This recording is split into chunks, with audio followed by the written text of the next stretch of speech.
Assalamualaikum, saya Intan Nuraini dari MN21D.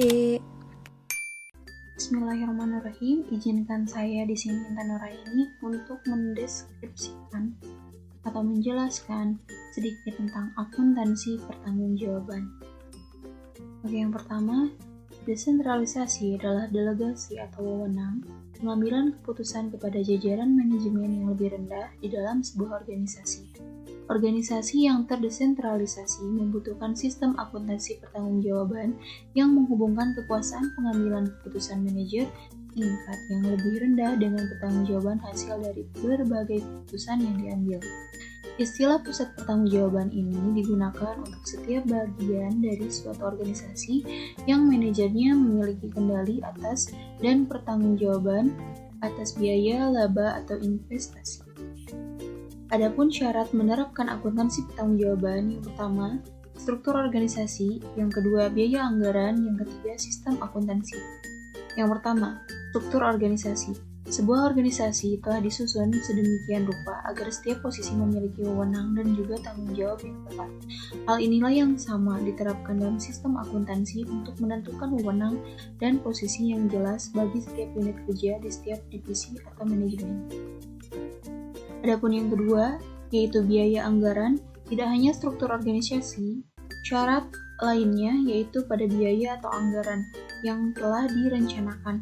Tentunya hal ini bisa menjadi sebuah penilaian bagi seorang manajemen atau kinerjanya selama ini. Untuk itu, hal mengenai biaya anggaran jangan sampai terlewatkan.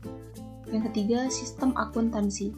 Pada sistem akuntansi haruslah dikelompokkan dan digolongkan untuk pemberian kode sesuai tingkat pertanggungjawaban. Dalam hal tersebut, sebuah manajemen sehingga nantinya biaya terkendali maupun tidak terkendali bisa terlihat, serta klasifikasi perkiraan dalam neraca mengenai laba maupun rugi bisa dilaporkan dengan baik. Adapun pusat pertanggungjawaban, yang pertama ada pusat biaya. Pusat biaya yaitu pusat pertanggungjawaban di mana manajer pusat biaya memiliki kendali atas biaya yang dikeluarkan dari otoritas untuk mengambil keputusan-keputusan yang mempengaruhi biaya tersebut. Departemen layanan seperti akuntansi, keuangan, administrasi, UMKM, hukum, dan personalia biasanya diklasifikasikan sebagai pusat biaya. Yang kedua, pusat laba. Pusat laba adalah pusat pertanggungjawaban di mana manajer pusat laba memiliki kendali atas biaya dan pendapatan. Dalam pusat laba, manajer bertanggung jawab atas otoritas untuk mengambil keputusan-keputusan yang mempengaruhi biaya maupun pendapatan unit. Yang ketiga, pusat investasi. Pusat investasi adalah pusat pertanggungjawaban di mana manajer pusat investasi memiliki kendali atas biaya, pendapatan, dan investasi dalam aset operasi. Manajer pusat investasi memiliki wewenang ekstensif untuk tindakan-tindakan seperti pembelian aset jangka panjang, penentuan syarat-syarat kredit, penentuan tingkat persediaan, dan penetapan harga jual. Adapun manfaat akuntansi pertanggungjawaban yang pertama yaitu untuk menyusun anggaran. Dalam menyusun sebuah anggaran, maka akan terbagi beberapa peran untuk mencapai sasaran atau tujuan perusahaan itu sendiri. Terdapat peran yang melakukan penyusunan anggaran, melaksanakan sebagian aktivitas hingga sumber daya yang melaksanakan perannya. Sumber daya yang disediakan pun akan diukur dengan standar yang sudah ditetapkan. Yang kedua, memantau kinerja manajer.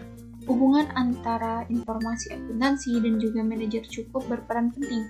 Hal ini dikarenakan kinerja manajer seperti merencanakan anggaran dan tanggung jawab lainnya bisa terpantau secara langsung, sehingga manajer pun bisa melaksanakan dan menggunakan berbagai sumber daya untuk mencapai tujuan yang diinginkan oleh perusahaan. Yang ketiga, memotivasi manajer. Dampak dengan adanya laporan akuntansi ini bisa sangat penting untuk memotivasi para manajer.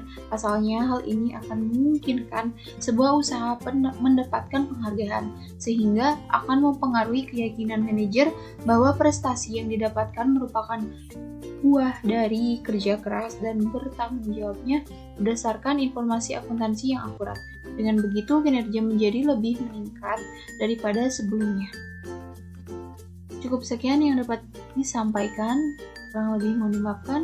Assalamualaikum warahmatullahi wabarakatuh.